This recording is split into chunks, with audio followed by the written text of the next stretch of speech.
네, 앞서 보셨듯 오늘 오전 청와대에서 한국, 일본, 중국 세 정상은 한자리에 모여서 경제협력 방안 등을 논의했습니다. 4년 5개월 만에 개최된 한일중 정상회의는 1시간 반가량으로 진행이 됐는데요.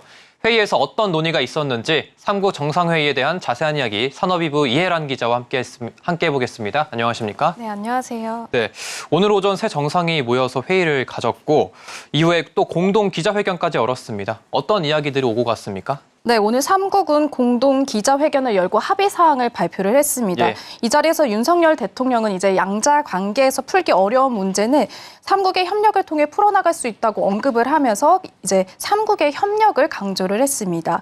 이번 회의는 말씀하셨던 것처럼 2019년 12월 중국 청도에서 열린 후 4년 5개월 만인 건데요.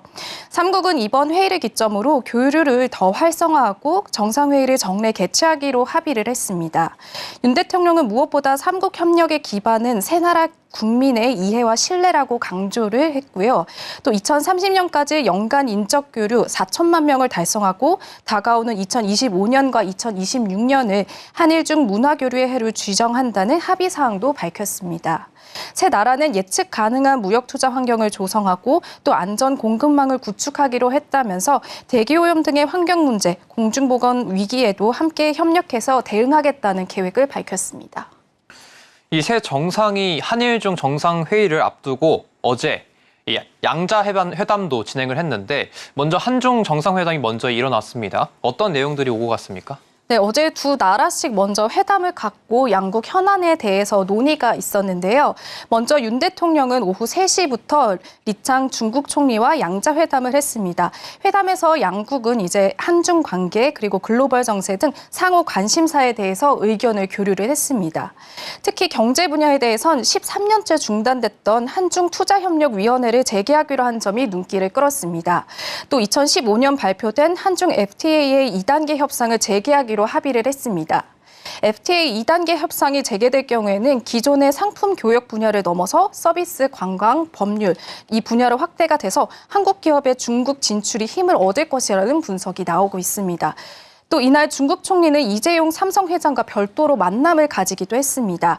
이재용 삼성전자 회장은 중국 총리에게 코로나 시절에 이제 삼성과 협력사들이 위기를 잘 극복할 수 있도록 도와준 점에 감사한다고 말을 했고요. 리창 총리 역시 삼성이 중국에서 계속 발전하길 바란다는 그런 격려를 전하기도 했습니다. 또 어제 한일 정상회의도 있었습니다. 여기서 이 라인 야후 사태 이야기도 나왔다고 하던데요. 네, 기시다 후미오 일본 총리와 윤석열 대통령도 어제 오후 4시 반부터 50분간 이제 정상회담을 가졌습니다. 네. 이 자리에서 윤 대통령과 기시다 총리는 내년이 한일 국교 정상화 60주년인 만큼 실질적으로 협력을 늘릴 수 있는 방안을 준비하자고 논의를 했습니다. 양국은 이제 최근에 이제 불거진 라인 야후 문제를 의제로 다루기도 했습니다. 윤 대통령은 해당 사태에 대해서 국내 기업인 네이버 지분을 매각하라는 요구는 아닌 것으로 이해하고 있다면서 양국 간에 불필요한 현안이 되지 않도록 잘 관리해 나가야 한다고 언급을 했습니다.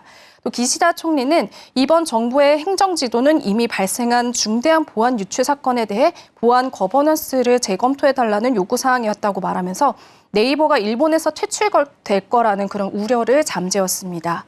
한편 한일중 회의를 주최할 의장국은 이제 다음 의장국은 일본으로 확정이 됐습니다.